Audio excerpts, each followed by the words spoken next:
Hello everybody, and thank you for coming to another nature story time today. Today is a super special day. Today is what we call Winter Solstice, which means it is the shortest day of the year here in the northern hemisphere. In the southern hemisphere, they're having the longest day of the year.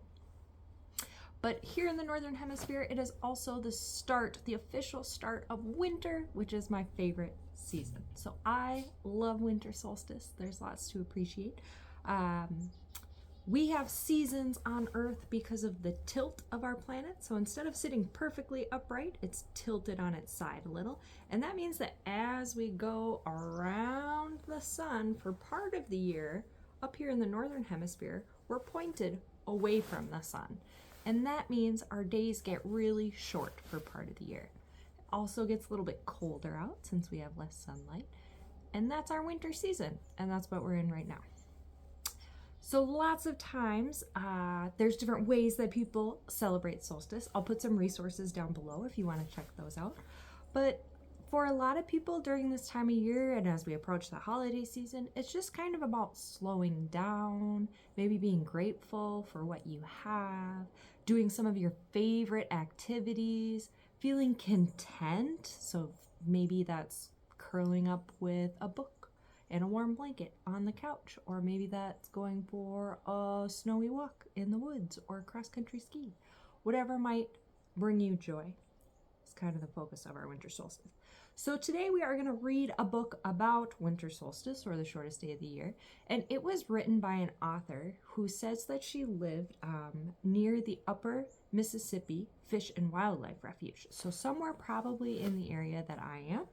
And if you are down in the Driftless region, you might see some illustrations in this book that look very familiar. It very much looks like the backwaters of the Mississippi. We see the big bluffs that we're used to down here. So it's fun. Always fun to read a nature book from where we are. So our book today is called On the Shortest Day. It was written by Laura Sulentich Fredrickson and illustrated by Lori Capel. And I'm actually going to flip to the back of the book first. See how beautiful the illustrations are here. If you're in the Driftless, maybe these bluffs look very familiar. But in the back, it says, "Note to reader. Lori Capel enjoys painting heart shapes and hit at least one on each spread in this book. Can you find them all?" And then it also has a glossary. So a word they use a lot in this book is a slough. And it says that's a shallow wetland or swamp of unmoving water connected to a larger lake or river with moving water. So let's get started. You might have to make a pause to find all the heart shapes, but I'll try to get you up close.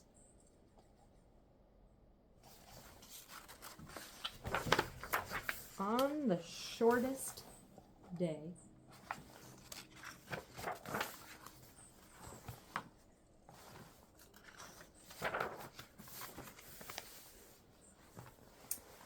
I search for you as the sunlight fades in the silent slough on the shortest day of the year.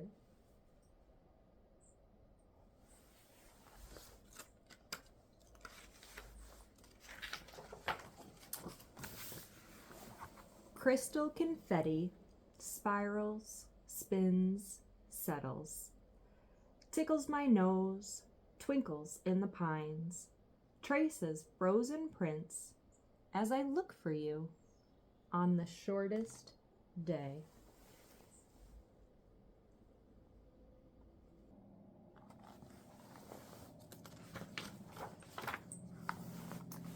Sighting tracks, I boot, skate, slide, skidding into cattail mounds.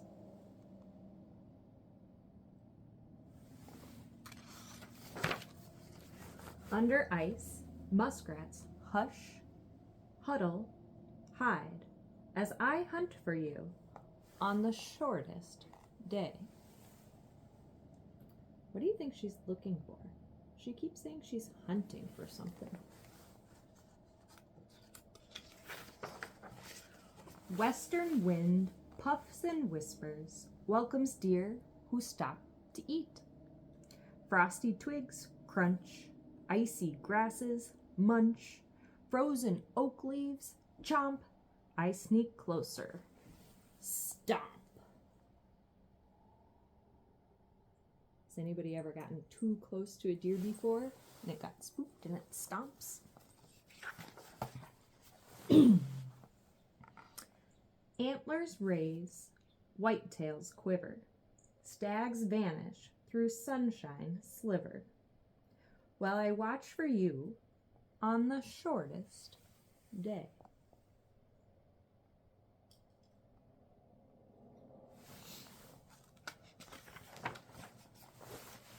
As the whirling, swirling, billowing whiteness stills, I tiptoe by the lodge. Hush! Shh! Beavers are snoozing. There's those long-lasting sunsets that I love during winter. I scramble over felled trees and gnawed branches, glimpsing winter beaver chew as I hike the frozen shore, searching, looking, hunting, watching for you. Pileated woodpecker. Overhead, I spy eagles soaring to the distant bluff.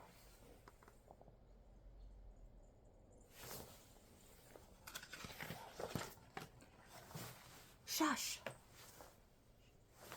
Darkness is coming to the sleepy slough on the shortest day.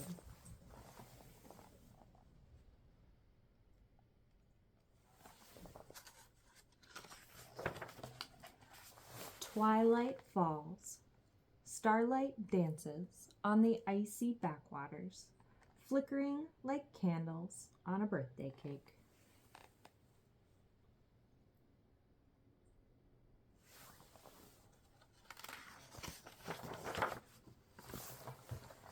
Day is done. I have finally found you, magical winter solstice, on the shortest day. Longest night has arrived.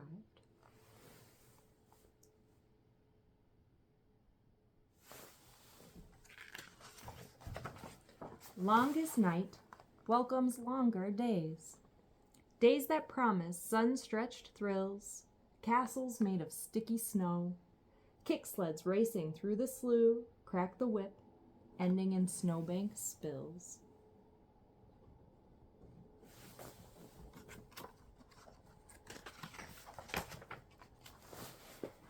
Adventures of winter in the slough await. All begin on the shortest day. Happy winter solstice.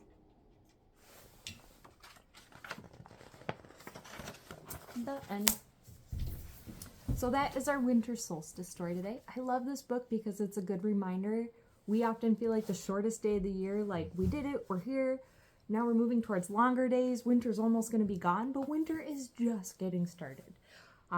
She likes to explore out in the slough, so those frozen wetlands or backwaters, and we always have to be really careful because ice is never 100% safe.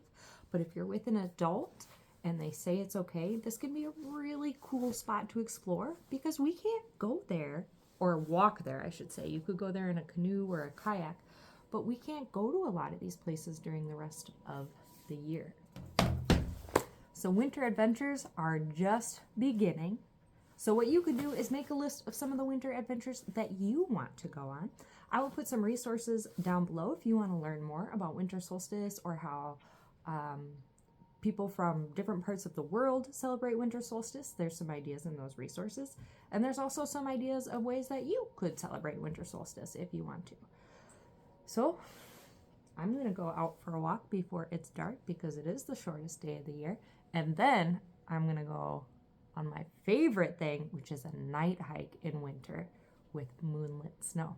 So I hope you get outside this holiday season and wonder at all the things in nature in this very, very special time of year. And we'll see you again soon for another story time. Bye-bye.